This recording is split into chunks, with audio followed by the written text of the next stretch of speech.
Not every Republican is a MAGA Republican. Not every Republican embraces that extreme ideology. I know because I've been able to work with mainstream Republicans my whole career. But the extreme MAGA Republicans in Congress have chosen to go backwards, full of anger, violence, hate, and division. The biggest contrast from what MAGA Republicans, the extreme right, the Trumpies. President Biden not taking Labor Day off from doubling down on his attacks against the MAGA Republicans. Is it a wise move? Ohio Congressman Jim Jordan wants to weigh in, so we want to let him. Congressman, the strategy, Trumpies, MAGA, ultra MAGA, what's behind this?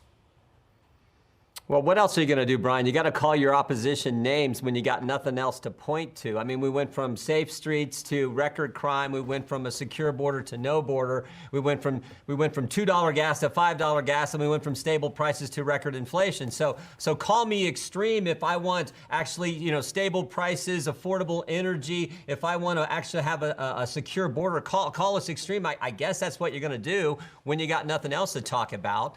But Brian, think about this. In the past 4 weeks, Joe Biden has raided the home of a former president, taken the phone of a sitting member of Congress, called one half of the country fascist and extremist, said to those same people, oh, by the way, we're going to make you pay the student loan debt off of someone else. And finally, he signed a bill to unleash 87,000 IRS agents to come harass you, the American taxpayer. Such a deal. So I guess he's going to call us names after doing those kind of extreme things. He can do that, but I don't think it sells. Well, Congressman, it looks like he's just trying to change the subject. Donald Trump is not on the ballot, but he's trying to put him on there by reminding people, particularly the independents, MAGA, Trumpies, stuff like that, because he wants to talk about Donald Trump and not about his poor poll numbers or inflation or any of the stuff you've mentioned.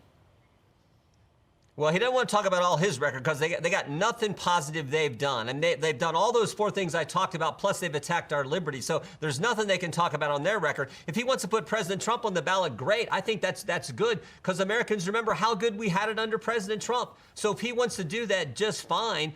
But I don't think it's going to work. I think on November 8th, 63 days from now, people are going to show up in a big way, and they're going to send a message to the Democrats. And then when we get in power, it's incumbent upon us to do what we said we were going to do and fight for the things the American people truly care about.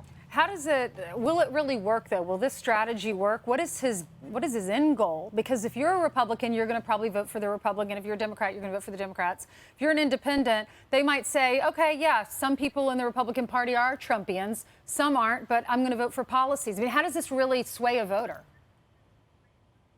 I don't think it does. Again, I think they're going to look at those 4 big issues. I mean, again, think about how quickly this has happened. In literally like 19 months, we went from secure border to no border, stable prices to 41-year high inflation rate, energy independence to begging other people to produce increased production. I mean, think about how quickly that happened. I think they're going to focus on that, and they're going to focus on this weaponization of government against us. That frightens people. I've been out and about all over the country, and I've talked to folks in our district and around the country. They are frightened by what they see their government doing to them, the citizen. Right. Real quick, the Dobbs decision.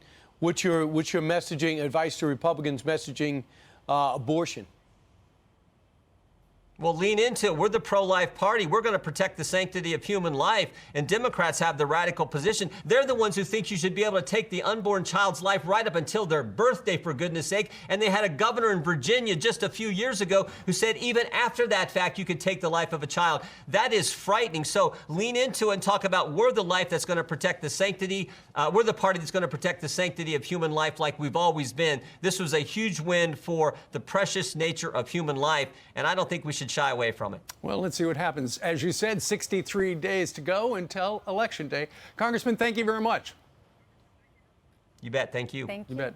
I'm Steve Ducey. I'm Brian Kilmeade. And I'm Ainsley Earhart. And click here to subscribe to the Fox News YouTube page to catch our hottest interviews and most compelling analysis.